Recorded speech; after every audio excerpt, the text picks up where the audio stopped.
Hi, I'm Ash and welcome to this video where we're going to take a look at the Parawing handle pass jibe. When I first saw this jibe, my initial thoughts were that this is one of those gimmicky jibes. They look fancy but they don't really serve any useful purpose other than making the person doing it look cool. I tend to focus my own learning around the things that really matter to be successful.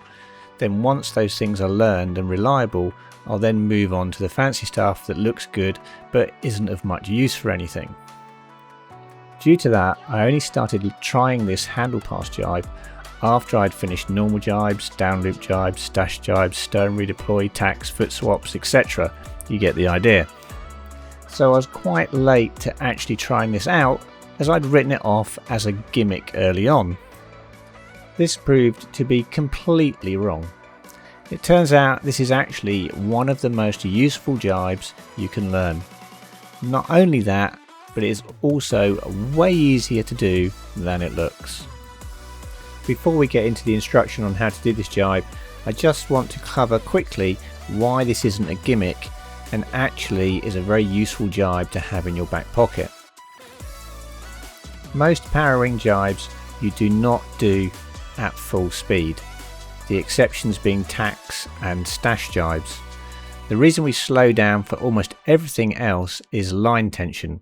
We want to keep tension in our steering lines. Additionally, we don't want to overtake our Parawing when we head downwind and end up wearing it as a hat.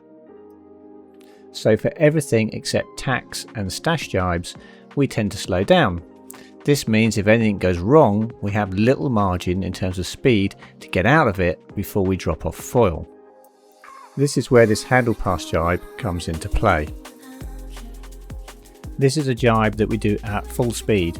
There is no need to slow down.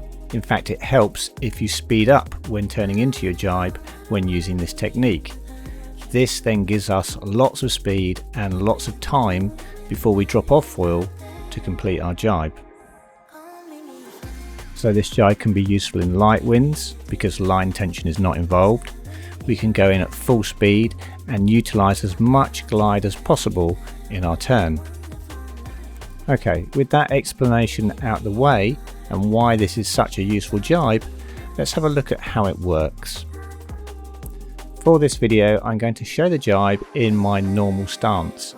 You can do this jibe goofy or toe side. The technique does not change, so for simplicity and less confusion, we'll stick to just showing it in just one orientation. That same technique can then be applied to all other stances, as the technique doesn't change, it's identical.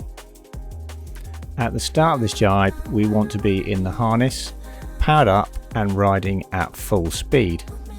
We then unhook and initiate some angle into our board and foil to start the turn.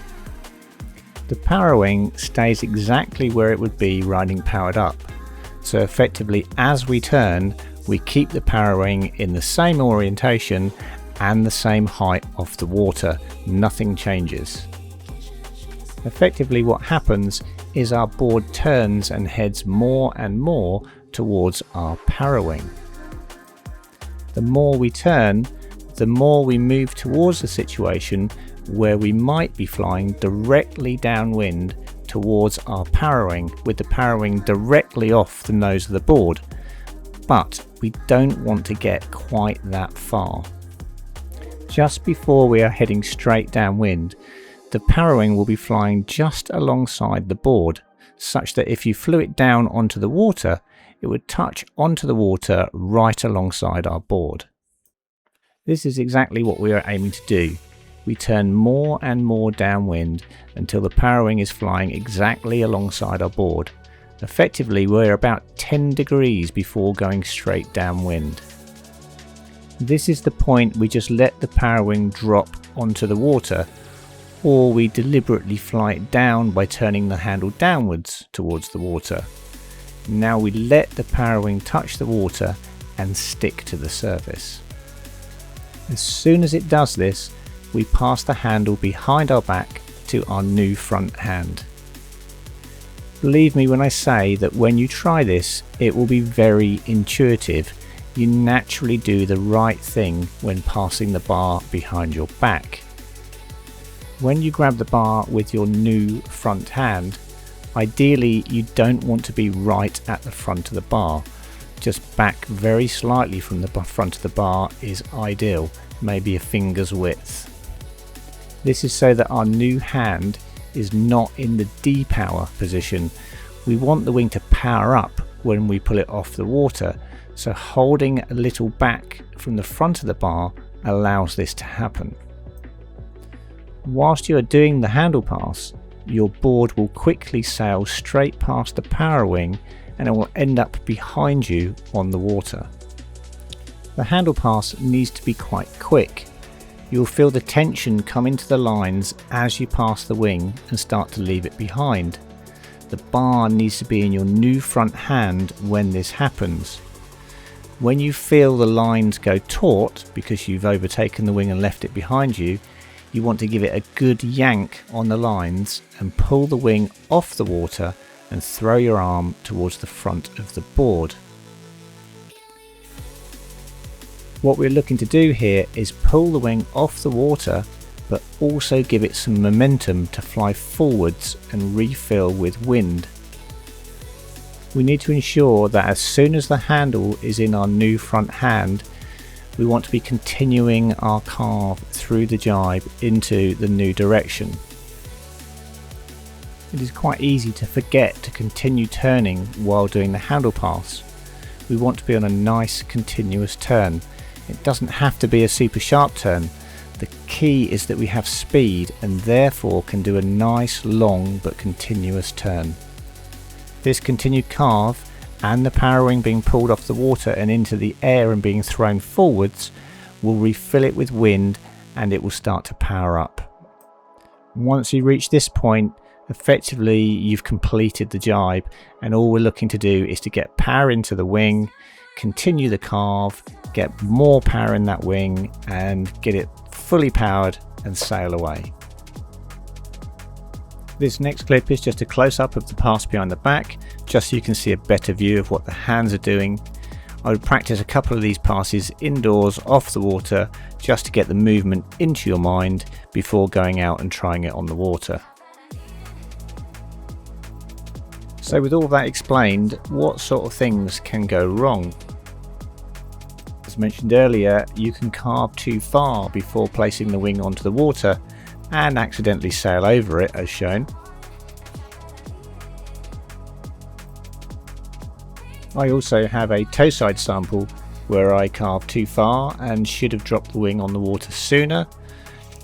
I get around the jibe, but ultimately the jibe fails as I'm sure I'm about to run it over and lose concentration.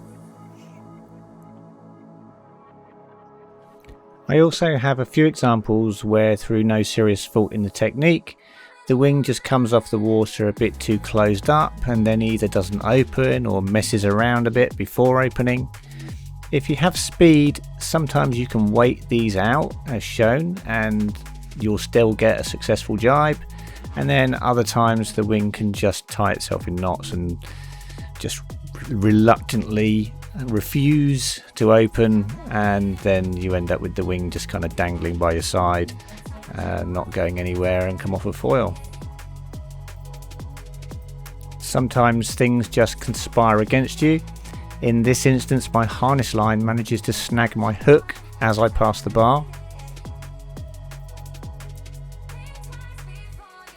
This next one shows how not panicking and just being patient, you can sometimes snatch victory from the jaws of defeat.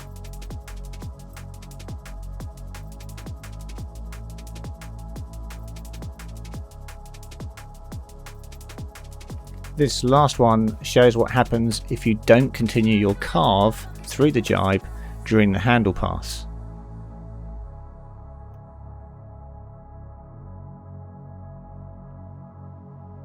I have very deliberately done all the video here using a larger Parawing, 4 meter or 4.3 meter or 4.5 meter in some instances, as these are the most difficult to get through this jibe because you have more wing, more material, longer lines and the least amount of wind to re-engage the wing after the jibe.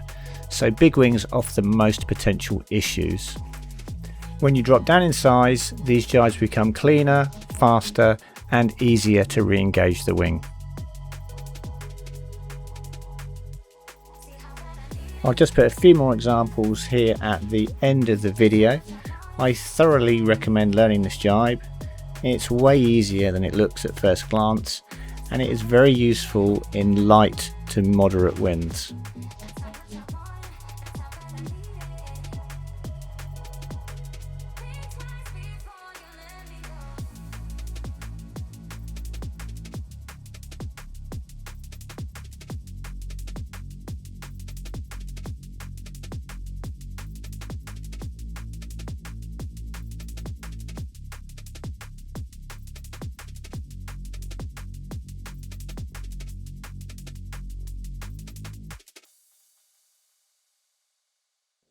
Okay, that's it for this video. I hope the onboard footage and the explanations have been useful, and I'll see you on the next video.